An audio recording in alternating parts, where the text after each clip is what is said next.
함께 나누실 하나님의 말씀은 누가복음 19장입니다. 누가복음 19장 11절에서 27절까지의 말씀입니다. 누가복음 19장 11절에서 27절까지의 말씀, 신약 129페이지에 있습니다.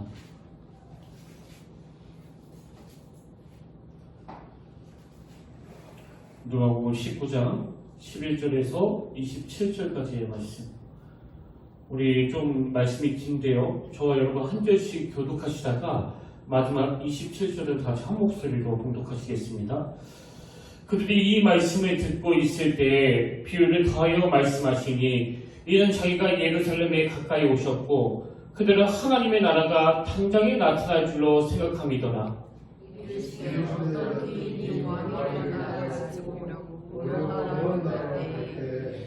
그 종 열을 불러 은하 10문화를 주며 이르되 내가 돌아올 때까지 장사하라 하니라. 그런데 그 백성이 그를 미워하여 사흘기도 보내어 이르되 우리는 이 사람이 우리 왕되를 원하지 아니하나이다 하였더라. 귀인이 왕위를 받아가지고 돌아와서 은하를 준 종들이 각각 어떻게 장사했는지를 알고자 하여 그들을 부르니 그 자들아 나와 이르되 주인이여 당신이 한 문화로 10문화를 남겼나이다. 주인이 이르되 잘하였다 착한 종이여 내가 지극히 작은 것에 충성하였으니 10골 권세를 차지하라 하고 그 둘째가 와서 이르되 주인이여 당신의 한 문화로 5문화를 만들었나이다. 주인이 그에게도 이르되 너도 5골을 차지하라 하고 또 한 사람이 와서 이르되 주인이여 오소서 당신의 한 문화가 여기 있나이다. 내가 수금을 쌓고 얻었나이다. 이는 당신이 엄한 사람인 것을 내가 무서워함이라. 당신은 두지 않는 것을 취하고 심지 않는 것을 거두나이다. 주인이 이르되 악한 종아 내가 내 말로 너 심판하노니 너는 내가 두지 않는 것을 취하고 심지 않는 것을 거두는 엄한 사람인 줄로 알았느냐. 그러면 어찌하여 내 돈을 은행에 맡기지 아니하였느냐.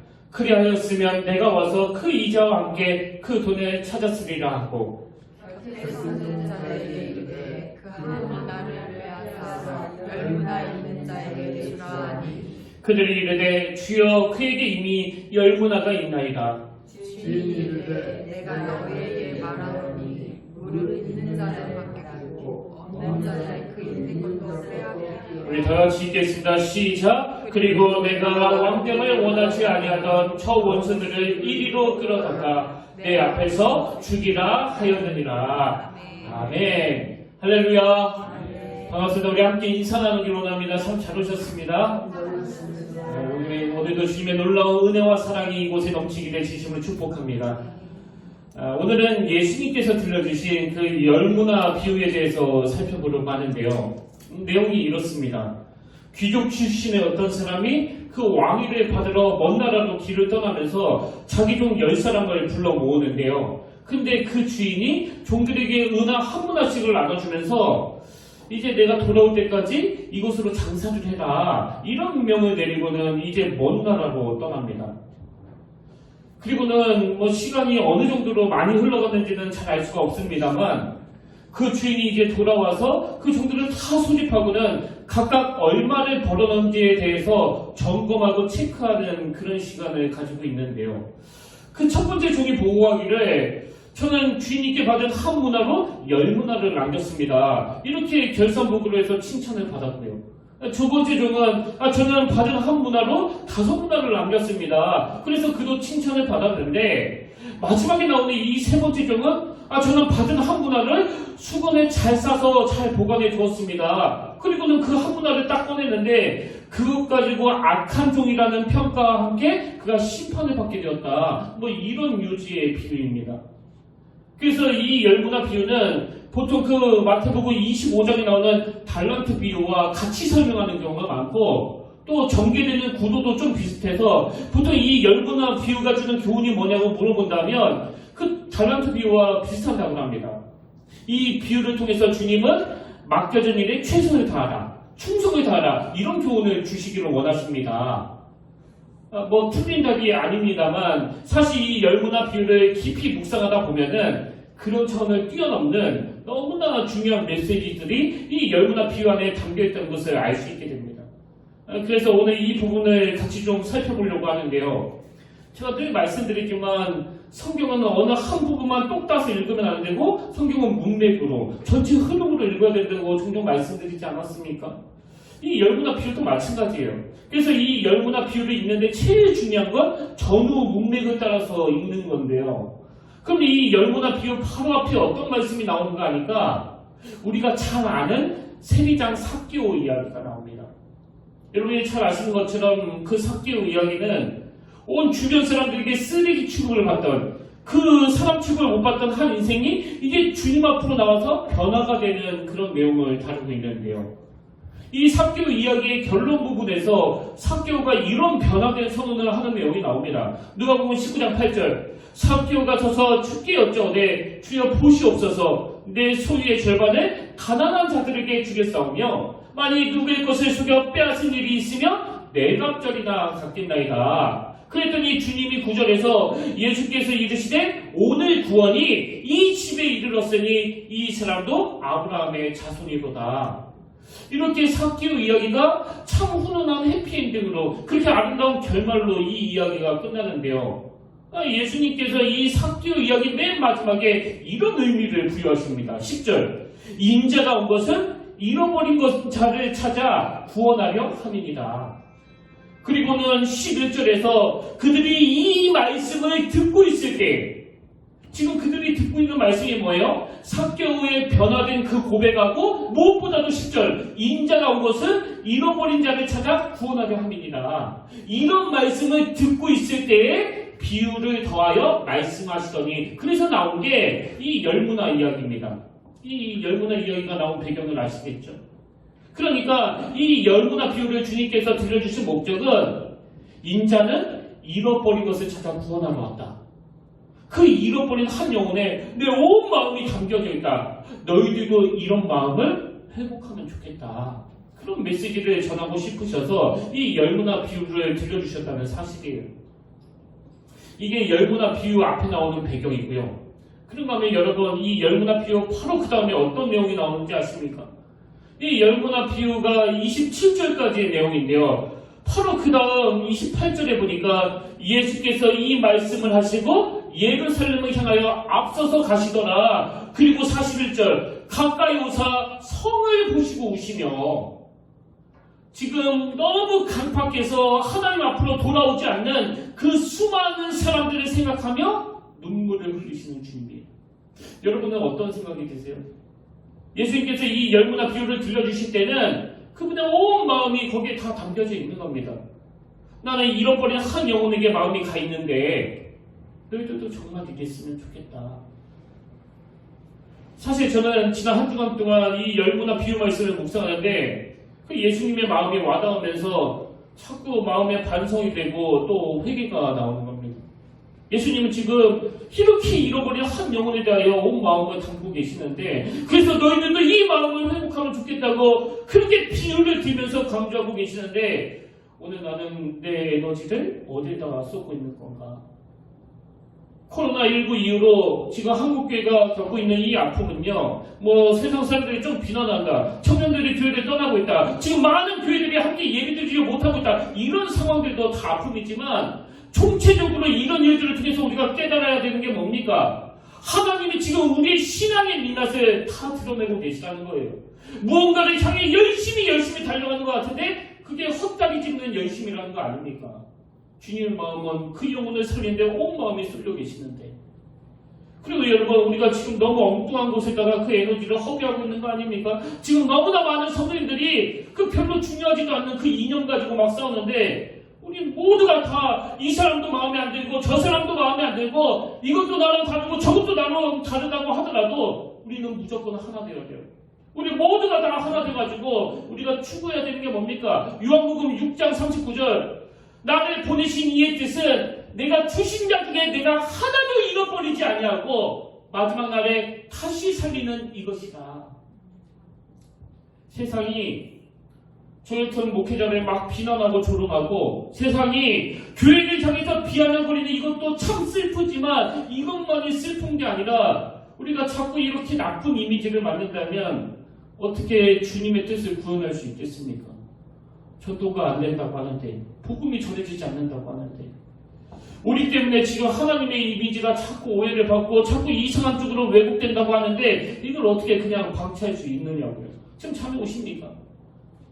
주님은 지금 내가 하나도 잃어버리지 아니하고 마지막 날에 다시 살리는 이 일을 위하여 너희들도 이 마음을 가지기를 원한다고 호소하고 계시는데 여러분 지금 엉뚱한 곳에 그 에너지를 허비하시면 안 됩니다.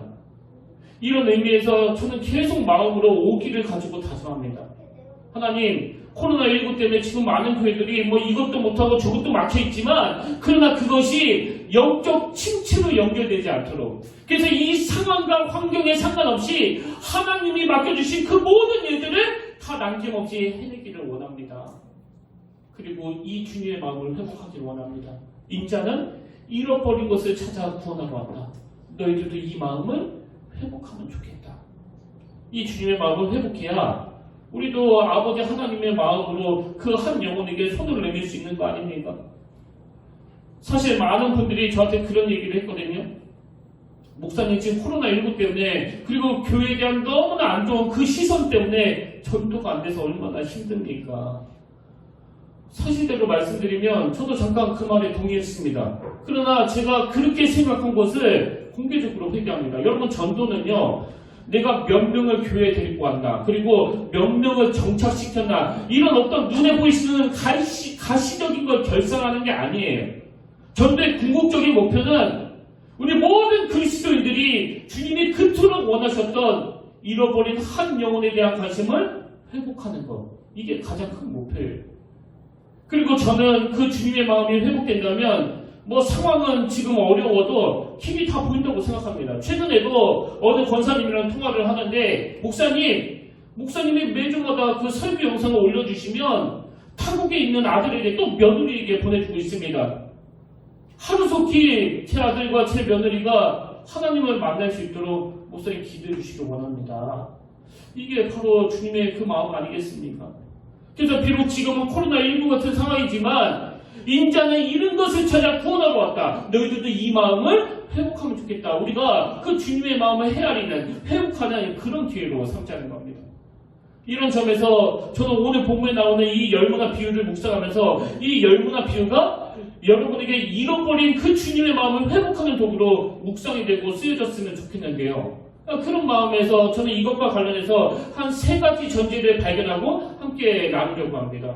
여러분 이 열무나 비유와 관련한 3가지 전제 중에서 그 첫 번째 전제가 뭐냐? 주님은 어떤 결과물로 평가하시는 분이 아니라는 사실이에요. 주님은 결과물로 평가하지 않으십니다. 자, 누가복음 19장 16절에 보니까 첫 번째 종이 이렇게 말합니다. 그 첫째가 나와 이르되 주인이여 당신의 한 문화로 10문화를 남겼나이다. 그랬더니 이 주인의 평가를 보십시오. 17절 주인이 이르되 잘하였다 착한 종이여 내가 지극히 작은 것에 충성하였으니 10굴 권세를 차지하나 하고 여기 보니까요 지금 주인이 칭찬하는 포인트가 우와 너 10개나 남겼어? 정말 대단한데? 이런 결과에 대한 이야기는 한마디도 안 하세요. 충성에 대한 이야기를 하십니다. 네가 작은 일에 참 충성했다. 그것이 나를 참 기쁘게 한다. 그 결과물로 평가하시는 거 아닙니다. 그 앞에 나오는 15절도 마찬가지예요. 귀인이 왕위를 받아가지고 돌아와서 은하를 준 종들이 각각 어떻게 장사했는지를 알고자 하여 그들을 부르니 케니스 베일리가 쓴 중동의 눈으로 본 예수. 그러니까 이 책은 예수님이 사셨던 그 지역 정서로 성경을 풀어서 설명하는 참 좋은 책인데요. 이 책에 보면 여기 나오는 종들이 각각 어떻게 장사였는지 이 말씀의 의미를 설명하는 내용이 나옵니다. 여기 나오는 각각 어떻게 장사했는지 이 말씀은요. 얼마나 많이 벌었는지 이런 의미를 가졌다기보다는 얼마나 많은 거래를 했는지 그러니까 얼마나 최선을 다했는지 이런 의미로 해석돼야 된다고 주장하는 겁니다. 그 책 내용을 좀 읽어드릴게요.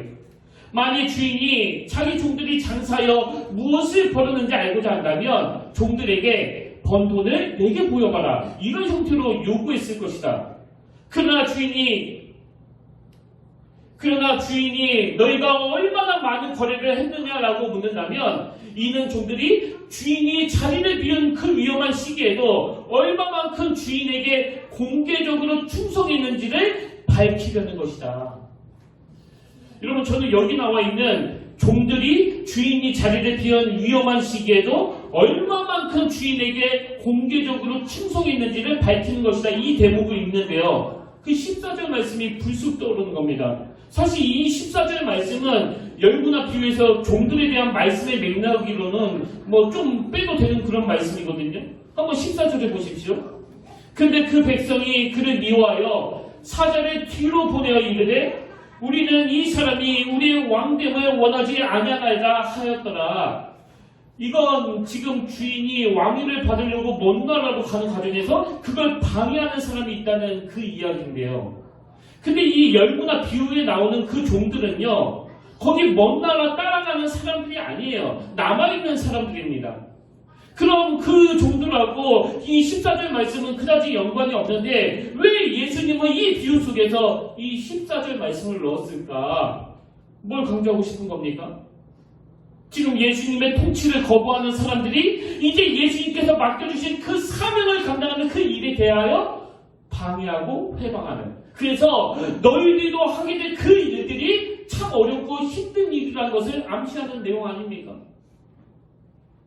그 어려운 여건 속에서도, 그 열악한 상황 속에서도 묵묵히 최선을 다하는 그 모습을 보시는 주님이시라는 걸 강조하는 그런 내용이에요. 저는 이런 내용을 묵상하면서 지금 어려움 중에 있는 많은 위자립교회 목사님들과 또 사모님들이 생각이 났습니다. 결과물로 평가하시는 주님이 아니시기 때문에. 오늘 교회를 개척했더니 너무너무 여건이 어려운 겁니다. 겨우 전도해가지고 그렇게 몇 분 자리에 앉혀놨는데 코로나19 이후로 또다시 어려움을 겪으니까 한 분 한 분 교회를 떠나고 연락도 안 되고, 이런 억장이 무너지는 가운데 계시는 너무나 많은 미자립교회 사역자들을 저는 알고 있거든요. 이 말씀을 읽으면서 진짜 이 열무나 비유를 통하여 우리 주님의 마음이 많은 미자립교회 목사님과 사모님들에게 좀 전달이 됐으면 좋겠습니다. 세상적인 기준으로는 내가 모르겠는데 나 여호와 하나님의 기준에서는 너희들은 절대 초라한 존재가 아니야. 너희들은 위대한 종들이야. 사실대로 말해서 그 사고는 주로 대형교회 목사님들이 다치는 거 아닙니까? 그 작은 교회 목사님들이 큰 무리를 일으키는 경우는 뭐 거의 없습니다. 그러나 그런 일들이 한 번씩 터질 때마다 그 피해는 고스란히 그 작은 교회 목사님들에게 돌아가는 거 아닙니까? 무슨 신문에 굵직굵직한 뉴스가 날 때마다 그 작은 교회들은 엄청난 영향을 받아요. 예수 안 믿는 우리 남편이 더 이상 교회에 나가지 말래요. 그렇게 힘들게 전도한 한 가정이, 한 성도가 그렇게 교회를 떠나게 되면은 그 교회가 휘청휘청 거릴 정도로 낙심되는 거 아닙니까? 오늘 저는 이 말씀을 묵상하면서 진심으로 기도하고 또 축복하기를 원합니다. 결과를 보고 평가하시는 하나님이 아니시기 때문에 이런 어렵고 열악한 환경 속에서도 충성을 다하는 수많은 작은교회 목사님, 또 사모님, 또 성도님, 그 충성하는 종들을 주님이 위로해 주신다는 사실을 자각하게 되시길 바랍니다. 이게 첫 번째 교훈이라고 한다면요. 여러분, 두 번째로 이 열무나 비유와 관련해서 우리가 기억해야 될 전제 하나가 있습니다. 그건 하나님에 대한 오해가 모든 문제의 근원이 된다는 사실이에요. 여러분, 오늘 본문에 등장하는 그 첫 번째 종과 두 번째 종은 충성을 다해서 주인에게 칭찬을 받는데 여기에 비해서 세 번째 등장하는 종은 엄청난 책망을 받지 않았습니까? 근데 그 이유가 20절, 21절에 나오는데요. 그 세 번째 종의 핑계를 한번 들어보십시오. 또 한 사람이 와서 이르되 주인이여 보소서, 당신의 한 문화가 여기 있나이다. 내가 수건으로 쌓아두었었나이다. 이는 당신이 엄한 사람인 것을 내가 무서워합니다. 당신은 두지 않은 것을 취하고 심지 않은 것을 거두나이다.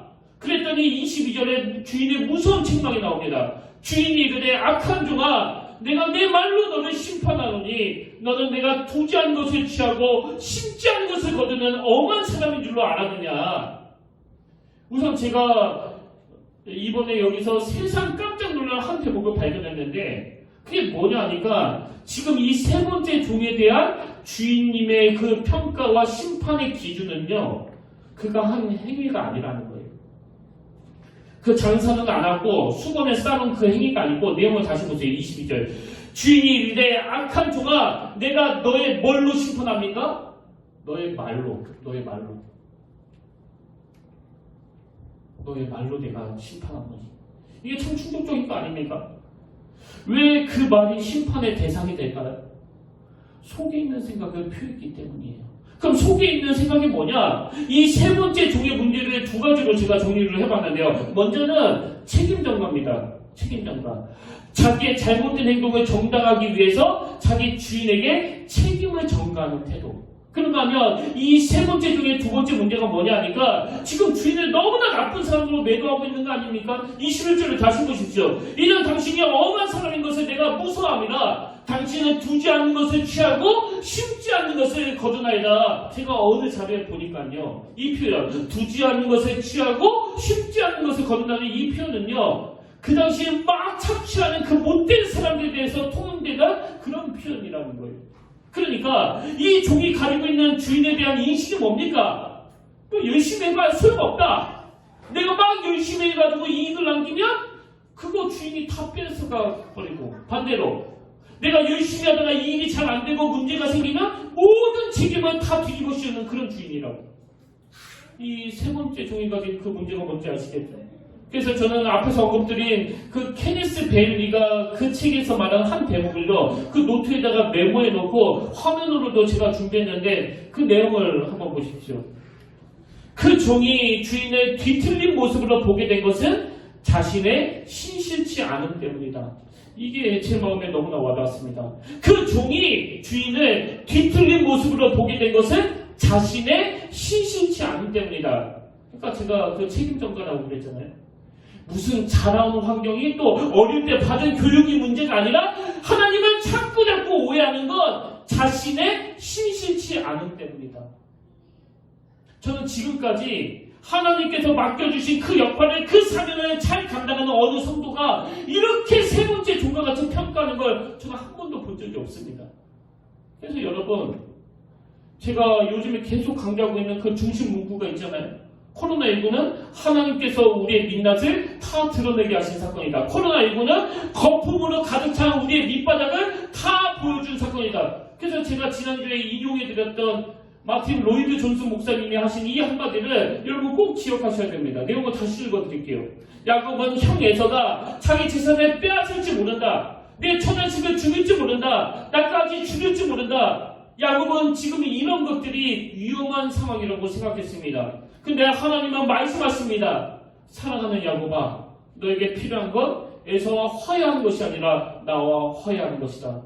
야곱아, 너는 가장 큰 위험이 무엇인지 모르고 있다. 네가 진짜 고려해야 하는 것은 에서가 아니라 나 여호와 하나님이다.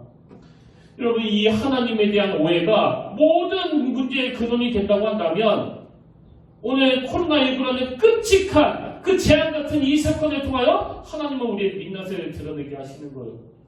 네가 바로 그 세 번째 종과 같은 인생이다. 하나님께 막 책임 전가하고, 하나님은 그냥 착취하시고 열심히 해서 이익을 하면 다 빼앗아 버리고 못하면 다 뒤집어 씌운다고. 여러분, 제가 지금까지 사역하면서 제가 만나고 제가 경험한 하나님은요, 너무너무 좋으신 하나님이에요. 너무너무 신실하신 하나님이에요. 이 말 말고는 제가 이 이상 표현할 방법이 없습니다. 어린아이들의 그 찬양 속에서도 눈물이 고이는 이유가 바로 여기 있는 거 아닙니까? 좋으신 하나님, 좋으신 하나님, 참 좋으신 나의 하나님. 좋으신 예수님, 좋으신 성령님. 저도 올해 예수 믿고 이제는 여호와 하나님을 좀 알 때가 된 것 같은데, 여전히 오늘 본문에 등장하는 그 세 번째 종과 같이 하나님에 대해 오해하고 있는 분이 계시다면, 날마다 말씀을 통해 나타나 보여주시는 그 하나님을 인격적으로 꼭 만나게 되시기를 바랍니다. 그래야 모든 문제가 풀린다는 거예요. 그런가 하면 세 번째로 이 열무나 비유와 관련해서 한 가지 더 기억하셔야 될 게 있는데요. 하나님은 충성된 자에게 또 다른 미션을 주신다는 겁니다. 충성된 자에게 또 다른 사명, 또 다른 미션을 주시는 여호와 하나님. 저는 오늘 본문을 묵상하다가 제 생각의 지경이 이렇게 확 넓어지는 그런 은혜를 경험했는데요. 자, 17절을 한번 보십시오. 주인이 이르되 잘하였다 착한 종이여 내가 지극히 작은 것에 충성하였으니 열골 권세를 차지하라. 대부분의 사람들이 그렇듯이 저도 여기에 나와 있는 열골 권세를 차지하라 이 말씀을 그저 수고한 종들에 대한 그 보상으로만 생각했습니다. 아, 이렇게 보상을 해주시는구나. 그런데요, 제가 앞에서 언급했던 중동의 눈으로 본 예수라는 그 책에서 제 생각에 그 발상의 전환을 가져다주는 한마디를 제가 본 겁니다. 이게 너무나 와닿았는데요. 자, 화면으로도 한번 보십시오. 두 종에게 준 보상은 특혜가 아니라 더 큰 책임이었다. 두 종에게 준 보상은 특혜가 아니라 더 책임이었다. 더 큰 책임이었다. 첫 번째 종은 10성읍을, 두 번째 종은 5성읍을 다스릴 책임을 받았다. 제 생각의 발상을 깨뜨리는 한 문장이었습니다. 여러분, 이 말씀에서 저는 무엇보다도 자격 없는 자인데도 불구하고 충성되다 인정해 주시는 그 하나님을 발견해요. 그 대표적인 사람이 저 아닙니까? 자격도 없는데 또 해드린 것도 없는데 충성되다고 인정해 주시는 그 하나님. 그리고 두 번째 깨달음이 뭡니까? 자격도 없는 자를 충성되다 인정하셔서 더 많은 사명을 맡기시는 그 주님. 우리 평택교회가 제 능력으로는 제 힘으로는 감당할 수 없는, 그래서 늘 이것 때문에 감격하는 겁니다. 제 능력의 그 여부와 상관없이 일하시는 하나님을 계속 경험하게 하시고 또 목도하게 하시고, 그리고 무엇보다도 열고를 맡아주시는 이게 어떤 특혜가 아니고 목사라고 해서 막 과시하고 거들먹거리고 떠벌리고 아는 척하고 어떤 결과물로 이것을 받는 것이 아니라 부들부들 떨면서 이것을 사명으로, 이것을 미션으로 받아야 되는 거구나. 그래서 저는 누가복음 12장 48절 무릇 많이 받는 자에게는 많이 요구할 것이요 많이 맡은 자에게는 많이 달라 할 것이니라. 한때는요, 이 말씀을 저한테는 해당이 안 되는 말씀으로 그렇게 생각을 했습니다. 내가 받은 게 아무것도 없는데, 내가 지금 누리고 있는 게 아무것도 없는데 그럼 나한테도 요구하시는 게 없다는 그 말씀인가? 근데 하나님이 저에게 베풀어 주신 그 수많은 은혜를 생각하면 생각할수록 물론 많이 받은 자에게는 많이 요구할 것이요. 그래서 저는 하나님이 맡겨주시는 이 평택교회와 우리 선배님들에게 정말 내가 좋은 목회자가 되어야 되겠다. 이거 늘 사명으로 받는 걸 또 다른 미션으로. 오늘 주님이 이 열무나를 들려주셨던 그 배경이 그 보잘것없는 세상에서 쓸모없는 사람으로 취급받던 한 영혼이 주님 앞으로 돌아오는 것을 너무너무 기뻐하셔서 그 세리장 삭개오, 한 사람의 구원, 내가 이 일을 위하여 이 땅에 오셨다고 말씀하시는 그 주님. 그런가 하면 이 열무나 이야기를 들려주시고는 그 예루살렘 성을 향해 가시며 그들을 생각하며 참 눈물을 흘리시는 그 주님. 이런 의미에서 여러분 다시 호소합니다. 우리 이후 여하를 막론하고 다 같이 하나 돼야 돼요. 기질도 다르고 생각도 다르고 또 이념도 다르고 모든 게 다 다르라고 하지만 우리 복음 안에서 또 성령 안에서 하나 돼야 돼요. 그리고 한 마음으로 이 주님의 마음을 구현해내는 그런 교회가 되어야 됩니다. 비록 지금 마귀는 소금이 되어버렸다고 세상으로부터 비난을 받는 현실이지만 그건 우리가 뭘 안 해야 되는데 해가지고 생긴 이유도 있겠지만 저는 우리 한국교회가 그런 초라한 자리에 빠진 이유는 진짜 해야 되는 일을 놓쳐버렸기 때문이라고 생각해요.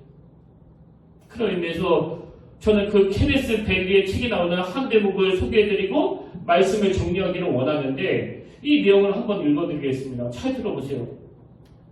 한 번은 테레사 수녀에게 영국의 한 언론인이 그녀가 캘커타 거리에 죽어가는 모든 이들의 필요를 채워줄 수 없음을 아는데도 어떻게 그들을 돕는 일을 계속해 왔는지 물었다. 그랬더니 테레사 수녀는 이렇게 대답했다. 나는 성공하라는 명령을 받지 않았습니다. 내가 받은 명령은 신실하라는 것이었습니다. 나는 성공하라는 명령을 받지 않았습니다. 내가 받은 명령은 신실하라는 것이었습니다. 여러분, 오늘 여러분은 하나님 앞에 신실하십니까? 그렇다면 그 신실함은 무엇을 향한 신실함입니까? 무엇을 위한 신실함이에요? 물론 무엇에 대해 신실한가 하는 이 문제도 정말 중요하지만 어떤 일을 포기하지 않고 끈기 있게 그 처음과 같은 마음으로 임하는 게 얼마나 중요한지를 깨닫게 하는 그런 명언이에요. 오늘 저는 저와 여러분이 하나님 앞에서 이 신실함이 회복되기를 원합니다. 어렵지만 묵묵하게, 지치지만 끈기 있게.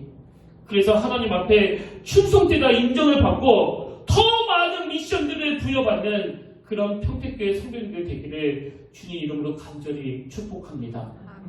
우리 함께 결달 찬양으로 이 찬양을 함께 부르기를 원하는데요. 이 찬양을 부르면서 그 신실함을 회복하기를 또 갈망하기를 원합니다. 오직 주의 사랑에 매여 내 영 기뻐합니다. 오직 주의 사랑에 매여 내 영 기뻐합니다. 우리 이 찬양을 하나님께 올려드리면서 우리의 자신을 돌아보기 원합니다.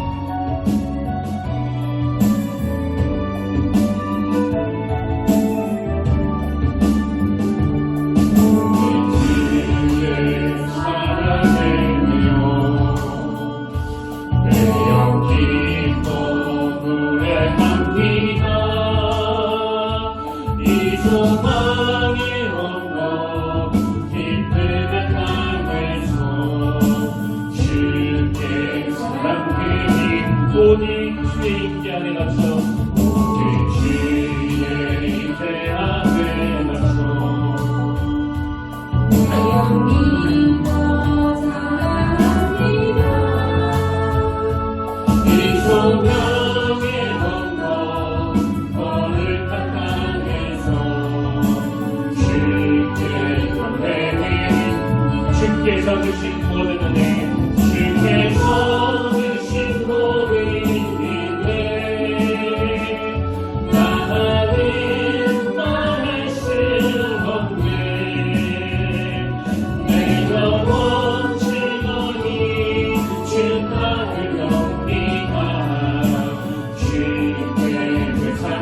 다시 한번 찬양합니다. 오직 주의 사랑에 매여 오직 주의 사랑에 매여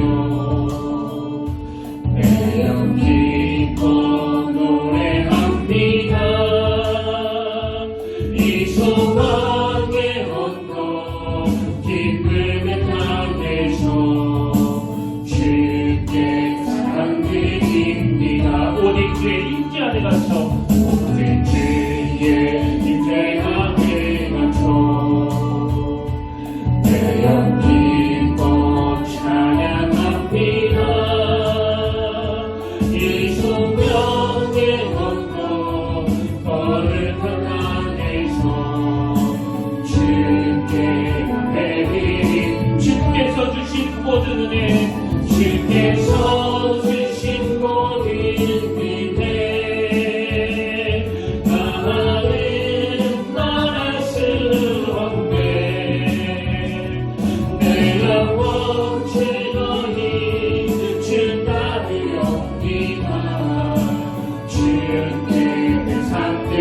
주께서 주신 모든 은혜 주께서 주신 모든 은혜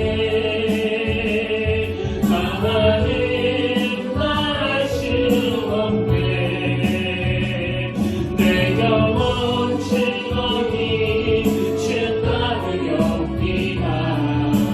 주께 상 우리 마지막으로 주께서 주신 모든 은혜 주께서 주신 모든 은혜 나는 말할 수 없네. 내 영혼 즐거이 주 따르렵니다. 주께 상 드립니다. 아멘. 살아계신 하나님 아버지, 지금 코로나19로 너무나 답답한 상황입니다. 코로나19 이후로 너무나 가슴 아픈 교회를 향한 비난과 손가락질이 있습니다. 오늘 우리가 뭘 잘못해서 이런 일이 일어나는지 돌아보게 하시고 우리가 뭘 안에서 이런 일이 일어나는지, 마땅히 해야 되는 일은 없는지를 돌아보고 점검하는 은혜를 허락하여 주시옵소서. 주여, 우리가 주님을 사랑하기를 원하고 이전보다 더 사랑하기를 원합니다. 아버지, 이 신앙 고백이 아름다운 신앙 고백이 되기 위해서 그 주님의 마음을 헤아리기를 원합니다. 그 주님의 마음을 헤아려 알기를 원합니다. 오늘 우리가 그 주님의 마음이 회복됨으로 말미암아 잃어버린 한 영혼에게 내 온 마음이 실릴 수 있도록 이번 한 주간 그 은혜의 눈으로 내가 살아낼 수 있도록 인도하여 주시옵소서. 그렇게 인도하여 주실 줄 믿사오며 존귀하신 예수의 이름으로 기도드립니다. 아멘. 이제 우리 다 자리에서 일어나셔서 이 찬양을 하나님께 올려드리기를 원하는데요. 나 무엇과도 주님을 바꾸지 않으리, 다른 어떤 은혜 구하지 않으리. 우리 가사를 묵상하시면서 또 선포하시면서 이 찬양을 같이 함께 불러보기를 원합니다.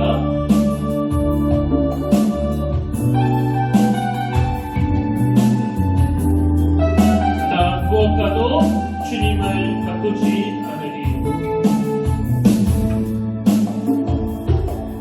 나 무엇과도 주님을 바꾸지 않으리. 다른 어떤 은혜, 다른 어떤 은혜 구하지 않으리. 오늘 주님만이 내 삶에 도움이시니 주의 얼굴 보기 원합니다. 주님 사랑해요. 주님 사랑해요.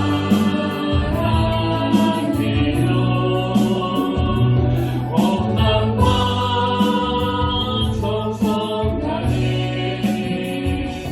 하나님의 지시라 주의 미원. 우리 다시 한번 고백하기 원합니다. 나 무엇과도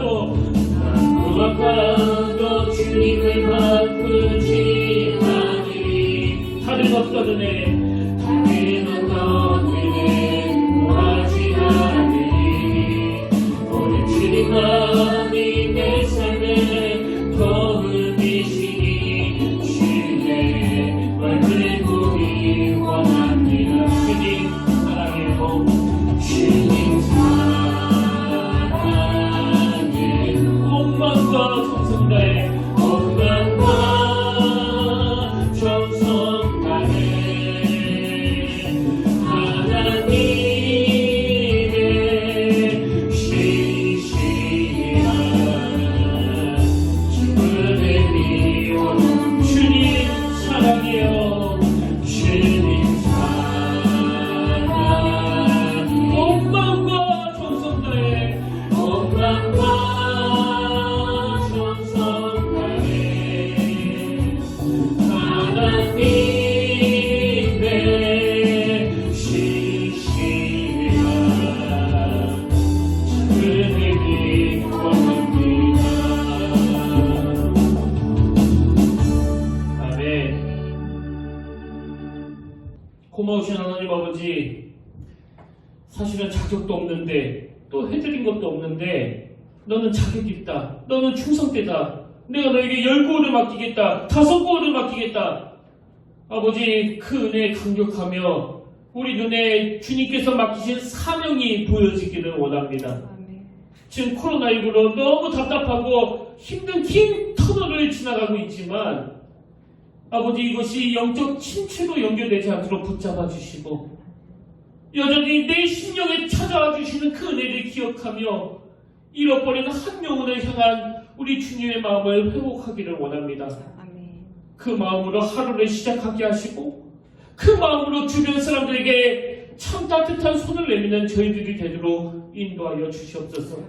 이번 한 주간도 엉뚱한 곳에 에너지를 쓰지 않도록 막아주시고 온전히 영혼을 사랑하는 일에, 그 영혼을 품는 일에 우리의 모든 에너지가 투입되도록 친히 간섭하여 주시옵소서.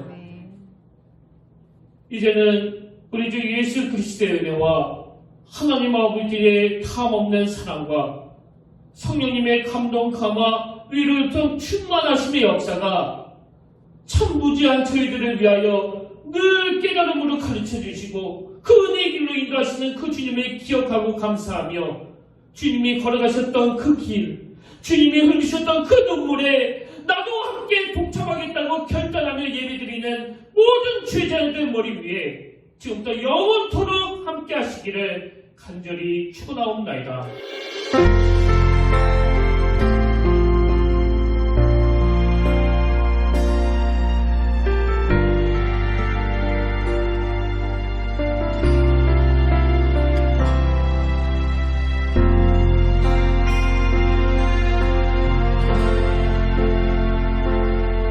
지금 서 있는 이곳에서 높임을 받으소서. 내가 받는 땅